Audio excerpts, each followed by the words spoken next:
Assalamualaikum warahmatullahi wabarakatuh. Perkenalkan, nama saya Dana Pratama dan juga teman saya Hidayati Askarlena. Kami adalah peserta Latsar CPNS Kabupaten Sarawangun tahun 2021. Kali ini kami akan berbagi tentang tugas kelompok kami, yaitu tentang instansi di Indonesia yang menerapkan dan tidak menerapkan prinsip-prinsip whole of government. Mari simak terus video penjelasan kami berikutnya. Sebelumnya saya akan menjelaskan sedikit tentang apa itu WOG. WOG merupakan sebuah pendekatan penyelenggaraan pemerintah yang menyatukan upaya-upaya kolaboratif pemerintah dari keseluruhan sektor dalam ruang lingkup koordinasi yang lebih luas, guna mencapai tujuan-tujuan pembangunan. Berikut ini adalah contoh instansi yang menerapkan whole of government. Mohon perhatian atas sebuah pemberitahuan yang berasal dari pimpinan Pengadilan Negeri Waika Bubak.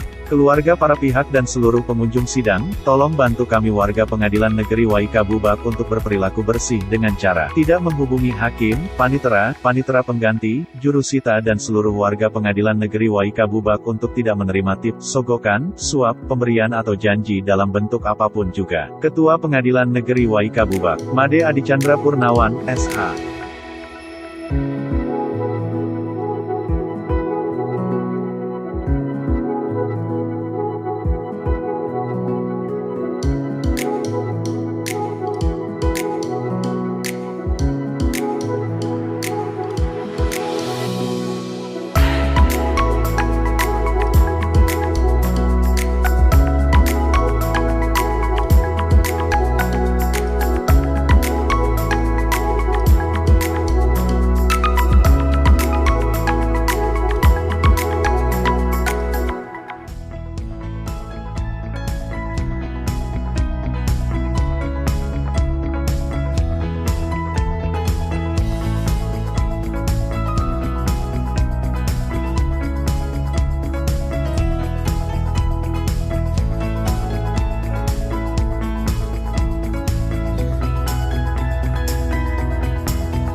Oh iya, inovasi terbaru dari Pengadilan Negeri Waika Bubak adalah program SPPT atau Sistem Peradilan Pidana Terpadu.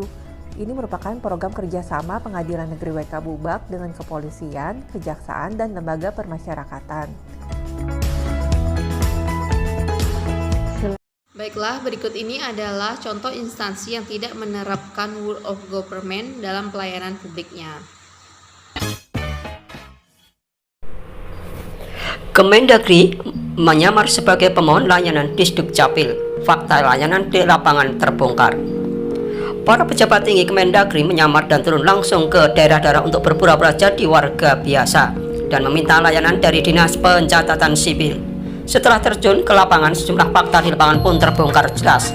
Direktur Jenderal Kependudukan dan Pencatatan Sipil Dukcapil Kemendagri, Judan Arif Fakrullah, pada 11 Januari 2021 menugaskan timnya menjadi mystery shopper atau menyamar sebagai pemohon pelayan Disduk Capil. Hal ini dilakukan karena pihaknya masih menerima keluhan dari masyarakat terkait pelayanan administrasi kependudukan di Disduk Capil. Tidak tanggung-tanggung, sebanyak 70 pejabat penanggung jawab provinsi, kabupaten, kota yang ada di 5 koordinator wilayah Korwil, yaitu Sumatera, Jawa, Kalimantan, Sulawesi, dan Indonesia Timur. Kita seolah-olah ingin mengurus layanan kartu keluarga, akta lahir, surat pindah, dan EKTP, KIA, dan KK. Tim yang menyamar mengajukan permohonan layanan online bertanya kepada petugas berapa hari selesai, syaratnya apa, biayanya berapa, dan menilai seberapa cepat respon petugas, ujar Jidan melalui keterangan tertulis Jumat 15 Januari 2021. Metode penyamaran itu sudah lazim digunakan di dunia bisnis untuk menilai proses atau kualitas pelayanan. Dengan metode ini, hasil observasi dinilai akan lebih akurat karena pegawai tidak mengetahui adanya proses penilaian yang sedang dilakukan. Selama 3 hari, menugaskan tim ada laporan yang beragam didapat. Dia mengatakan ada Disdukcapil kabupaten kota yang bagus dan terukur pelayanannya. Namun, masih ditemukan Disdukcapil yang pelayanannya jauh dari baik.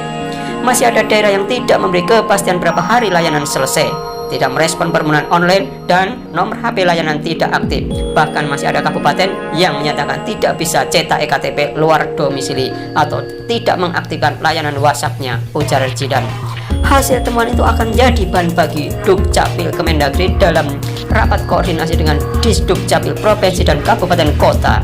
Dinas Dukcapil Provinsi sebagai wakil pemerintah di daerah untuk menegur kepala dinas Dukcapil Kabupaten Kota yang tidak melaksanakan pelayanan Amiduk sesuai aturan, katanya. Demikian yang disampaikan PT Kreator. Ikuti tayangan-tayangan lain yang lebih menarik. Penyebab dari instansi yang tidak menjalankan work government atau tidak menerapkan hal tersebut adalah yang pertama, layanan yang diberikan sudah berbasis online, tapi banyak layanan online yang dikeluhkan oleh masyarakat karena tidak bisa berjalan cepat dan tepat. Nah, yang kedua itu kurangnya upaya pemberian informasi mengenai tata cara penggunaan layanan berbasis online karena tidak semua masyarakat mengerti dengan cepat proses ataupun penggunaan layanan tersebut. Yang ketiga, proses layanan online tersebut tidak selamanya berjalan dengan baik dan bisa dikatakan tidak berjalan dengan baik pada instansi tersebut.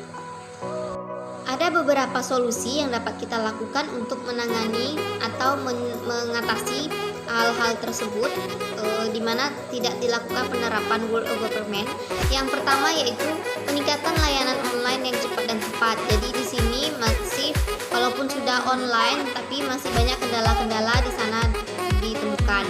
Yang kedua, penggunaan berbagai media sebagai sarana berbagi informasi tentang pelayanan Dukcapil berbasis online. Jadi masih banyak masyarakat yang tidak mengetahui cara penggunaan pendaftaran atau cara penggunaan layanan Dukcapil berbasis online. Nah, jadi perlu dilakukan berbagai promosi untuk hal tersebut agar bisa tersampaikan kepada masyarakat. Alasan kami memilih kasus ini adalah karena kompleknya permasalahan di Disdukcapil di Indonesia selama ini yang menjadi problema dari dahulu hingga sekarang. Nah, sudah dilakukan banyak inovasi, tapi buktinya walaupun inovasi dalam berbasis online masih banyak kendala-kendala yang terjadi. Padahal Dinas Dukcapil adalah salah satu instansi yang sangat dibutuhkan masyarakat karena di sana karena di sana itu tujuannya untuk pengurusan KTP, pengurusan KK, akte kelahiran dan lain sebagainya. Jadi itu adalah sesuatu masalah yang kompleks yang harus ditemukan solusi terbaiknya dengan menerapkan work government dalam pelayanan publik yang dia berikan. Sekian dulu video dari kami. Terima kasih.